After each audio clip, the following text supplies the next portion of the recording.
The 2016 psychological horror thriller film, M. Night Shyamalan's Split, has been called a return to form for the once promising director. But when you set the bar as low as Shyamalan, it's not that hard to jump over it.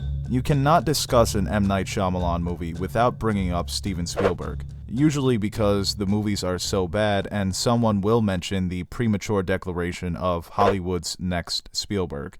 Just take a quick peek at my man's filmography here. After The Sixth Sense, Unbreakable, and Signs, which are considered his three best movies, The Village, Lady in the Water, The Happening, The Last Airbender, After Earth, The Visit. Now, The Visit is actually a decent movie, but After Earth and The Last Airbender could be considered two of the worst movies of all time. And you know what? I'm just going to throw in Dragon Ball Evolution into his filmography. You know why? Because it's believable. If you said to somebody, hey, you know M. Night Shyamalan directed Dragon Ball Evolution? They would be like, oh my god, he ruins everything.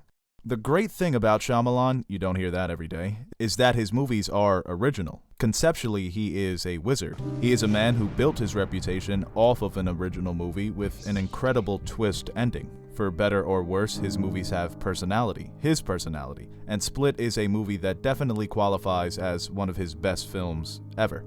Split tells the story of Kevin Wendell Crumb, a young man who suffers from dissociative identity disorder. He has 23 distinct personalities living inside of his brain. Each personality has different physical and mental attributes. After kidnapping 3 teenage girls in broad daylight, Kevin's multiple personalities fight for control over his mind and his body, with each personality posing a new threat to his 3 captives. It's a very clever concept, but not as clever in its execution. The beginning of the movie piques your curiosity, the multiple personalities, the kidnapping, the inevitable Shyamalan twist, and the ending is more than satisfying, but getting there is a bit of a struggle. Shyamalan's weakness has always been his dialogue. I'm sure it would be hard for any 46-year-old man to write dialogue for a teenage girl, being that they've never experienced life as a teenage girl, let alone 3 teenage girls who are kidnapped by a split-personality schizophrenic. The 3 captives are cliché characters, the 2 popular girls, and the introverted outsider who is definitely not going to be the hero by the end of this movie. And honestly, this story would have been better off as a traveling one-man show, with McAvoy as the sole performer. It cannot be understated, McAvoy's performance is incredible. It's a rare ability for an actor to possess the ability to play himself on screen and also play someone else entirely. The method of being method in your performance. But I do kind of wish the role was played by Daniel Day-Lewis. This would be the role that finally breaks him, pretending to be 23 different people for the entire production of a movie. Now that would make a great documentary. There's one incredible scene where McAvoy's character is switching between his multiple personalities.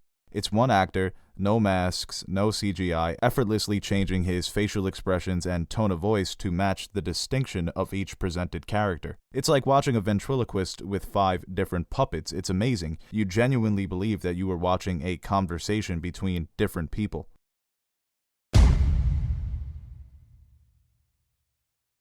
The extent to which Kevin suffers from dissociative personality disorder is fascinating. 23 prominent personalities, each with different personal and physical attributes. Physical is the key word. Not only can Kevin transform into a new person entirely, but as his personalities change, so does his brain chemistry. For instance, one personality has to take insulin shots for diabetes. The other personalities do not. In the blink of an eye, he can garner the strength of a 40-year-old man, and the next, the limited strength of an adolescent child. Sexual orientation, personality traits, physical and mental limitations, everything changes. Kevin is presented as a wild card in the trailers, a man who has no control over any of his personalities. But in reality, only 3 play a role in the kidnapping, and after a while I became bored with the guessing game. I didn't care if the captives escaped or not, I was more interested in the beast. The 23 personalities compete for what they call the light, essentially control over Kevin's body and mind. Only one can have control over his physical shell. His 3 most prominent personalities are an old, charismatic Englishwoman named Patricia, a perverted, sycophantic criminal named Dennis, who enjoys watching young girls dance naked, and a 9-year-old boy named Hedwig, a flaky, innocent child who likes dancing in his room to Kanye West CDs. Hedwig is the one personality that can take control over the light whenever he chooses, regardless of who is controlling it. After convincing him that they are his friends, Patricia and Dennis devise a plan to kidnap the 3 teenage girls and offer them as sacrifices to the Beast, Kevin's 24th personality. While the 3 girls desperately try to escape from Kevin's basement, Kevin continues his meetings with Dr. Karen Fletcher, a psychologist who successfully helps Kevin manage his DID. Or so she thinks. Fletcher is considered almost a mad scientist by society. During one of her college lectures, she claims that DID is the key to understanding the human brain, the future of science, and can lead to future understanding of the natural world, particularly the unknown.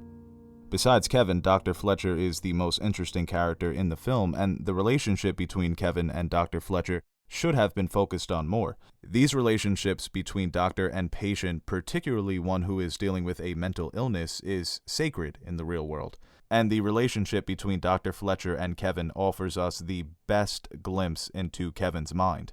To my surprise, dissociative identity disorder is a real thing. Excuse my ignorance, I was aware of multiple personality disorder, but 23 different personalities? That's absurd. And after doing a little research, I discovered that an individual who is suffering from DID is rarely ever violent. So the kidnapping plot is not only predictable, but a bit unrealistic. They are actually more inclined to harm themselves. The 3 abductees are presented a new challenge with every changing personality. Each one of them ultimately fails. I would have preferred to watch Dr. Fletcher take up the challenge of understanding and navigating the path to uncovering Kevin's 24th personality, the Beast. Now, Dr. Fletcher is 100% on board with the idea of Kevin's multiple personalities, and she is sympathetic to his suffering, but even she is not convinced that the Beast is real. She thinks that it was crafted by one of Kevin's more malicious personalities to gain control of Kevin's mind. People who are diagnosed with DID were usually abused as a child. The personalities serve as a defense mechanism, an escape from reality, because childhood abuse is almost always inescapable. When Kevin's 24th personality finally emerges, he wreaks havoc on what he calls the innocent and the pure. At first, I assumed that the Beast was going to be a metaphorical representation of his impending insanity. But it turns out to be an actual monster with superhuman abilities, proving Dr. Fletcher's theory to be correct. But, she finds that out the hard way. She gets squeezed to death. At this point, the movie delves into full-blown pseudoscience, but it's still fascinating nonetheless. The Beast gives Kevin superhuman abilities, super strength, super endurance, the ability to climb on walls. He basically becomes a cross between Wolverine and Spider-Man. The question is, how? Well, think about Kevin's environment, a windowless, secluded apartment where he lives isolated from the rest of society. We only see him interact with 5 people throughout the entire movie: Dr. Fletcher, the 3 abductees, and a man selling flowers. The Beast is the result of his terminal isolation. It is revealed at the end of the movie that he works at a zoo and lives beneath the grounds. The Beast was a culmination of all of the animals that Kevin works with on a daily basis, and the girls were abducted as sacrifices to the Beast. The Beast feeds on human flesh, and after eating 2 of his captives, he spares the life of the 3rd. He tells Casey that she is unpure, a damaged soul like Kevin himself. The reoccurring theme is purity, and how individuals who experience abuse are superior in nature. The Beast violently devours the other 2 girls, but the Beast allows Casey to walk free because of the abuse she faced as a child. Obviously, Casey does not suffer from DID, but Kevin can see her childhood abuse from the scars on her stomach. Now, as for the Shyamalan twist, because we know there's a twist, there's always a twist. The movie ends with the Beast escaping custody, Casey is picked up by the police, and the incident is reported on by the local news. The final scene takes place in a diner, where a small group of people are watching the news coverage of the kidnapping.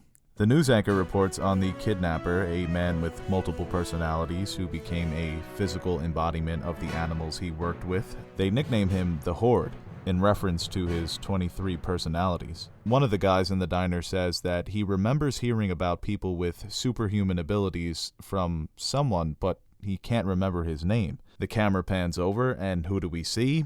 Bruce Willis, aka David Dunn. the superhero protagonist of M. Night Shyamalan's 2000 movie, Unbreakable. David says that the man you are thinking of is Mr. Glass, the supervillain in Unbreakable, who was played by Samuel L. Jackson. Now, M. Night Shyamalan claims that the character played by James McAvoy in Split was initially going to appear in Unbreakable, but now he is saying that this is going to be a trilogy of films, with Unbreakable, Split, and an unnamed sequel to both movies. So we can expect some sort of showdown between David Dunn and the Beast, Kevin Crumb, or what they're calling him now, the Horde. So I think that's really cool. I think M. Night Shyamalan is, in a time of cinematic universes, he's setting up his own little Shyamalaverse. And really, if you haven't seen Unbreakable, this twist is going to confuse you because you're just going to be like, the fuck? Why is Bruce Willis here? But if you have seen the movie, it is pretty cool knowing that these characters take place in the same universe. And the throwdown, I'm anticipating the sequel. Imagine that. I'm anticipating an M. Night Shyamalan movie.